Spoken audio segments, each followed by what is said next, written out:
Hi everyone, I'm Elin and this is my brother Ben. And today we will make gluten-free Black Forest cake. And we will share our great recipe with you guys. Let's get started! The ingredients you need are 200 grams of sugar, also some vanilla sugar, 200 grams of butter, some cinnamon, salt and cocoa powder, 1 tablespoon of flour, so we use gluten-free powder so that it's a gluten-free cake, but you can also use normal powder, 4 eggs, 200 grams of nuts, you can choose whatever you like, we like almonds or hazelnuts, some baking powder and some booze goes into the cake. And then to decorate it we use cranberry compote, cream to make whipped cream out of it, and dark chocolate. The first thing we'll do is grind the 200 grams of nuts. And it needs to be grinded until it's powder, so we'll grind it some more. Like this, it's good too. It doesn't need to be powder because like this you still get some texture of the nuts. Now we're gonna grind our 200 grams of sugar, of cane sugar, in the coffee machine because it's a bit too big.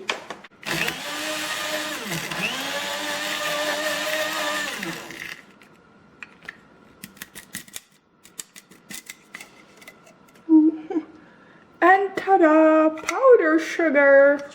We first put in the butter and then the sugar, but we still need to do the other half of it. Ben has cut the butter so it will be easier to mix it. And now we put in the first half of grounded sugar. And now we'll do the second half. Yeah, in there. We also have to grind the vanilla sugar, so we'll just add that to the cane sugar. And now grind it! Now we add the egg so we can mix this better because of the powdered sugar. It doesn't really knit into the butter, but with the liquid of the eggs it will work better.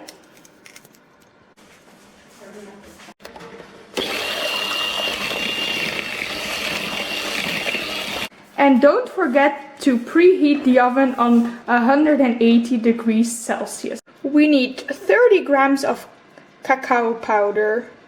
We add the cocoa powder. This will give our mix a nicer look probably.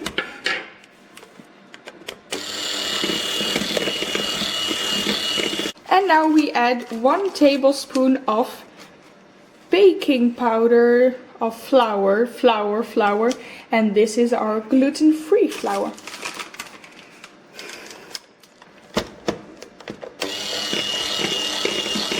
And now we add 3/4 of a teaspoon of baking powder. Then we add 3/4 of a teaspoon of cinnamon and a pinch of salt. Now we add the grounded almonds or other nuts that you may have done. Be careful. And this will make it a really nice mixture.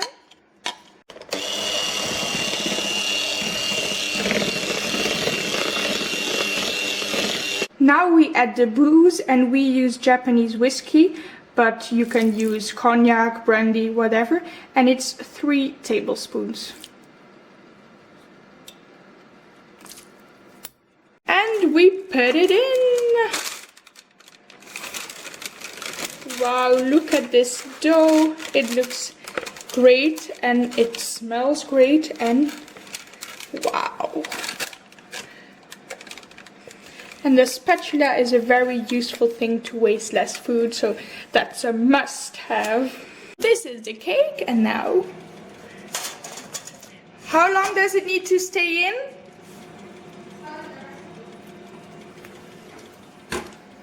The recipe says it has to stay in for approximately half an hour, and now 20 minutes have gone by and you already smell it very well. Oh, look at that. So we will check if it needs to stay in some more. Now we're into the second stage, which is decorating the cake. And as first thing, we're gonna whip this 250 milliliters of cream so that it becomes whipped cream. We have the cream in here, but now we're grinding some extra sugar to put in because it was unsweetened cream. So we're gonna make some powder sugar. There it is, our powdered sugar, and now it's mixing time. This is the cake, by the way, and the cranberry compote, we just put it on royally with a spoon. This is a jar of 400 grams, and Jackie says we use about 70 to 80%, so we'll just do it a nice layer everywhere. And this, of course, you can do with any other compote or marmalade or jam you may have and you may like, but we like this. This is how it looks with the cranberry compote on it, and in the meantime Ben is scraping off some dark chocolate to sprinkle on top of it. If you take whipped cream, you put the whipped cream on and then the chocolate sprinkles, but if you don't, just directly onto your piece of cake. And now comes stage 3, the eating. How is it? Delicious. Wow, look at this. This is with everything on it. And ta-da! And then chocolate sprinkles. Wow, wow, wow, wow, wow.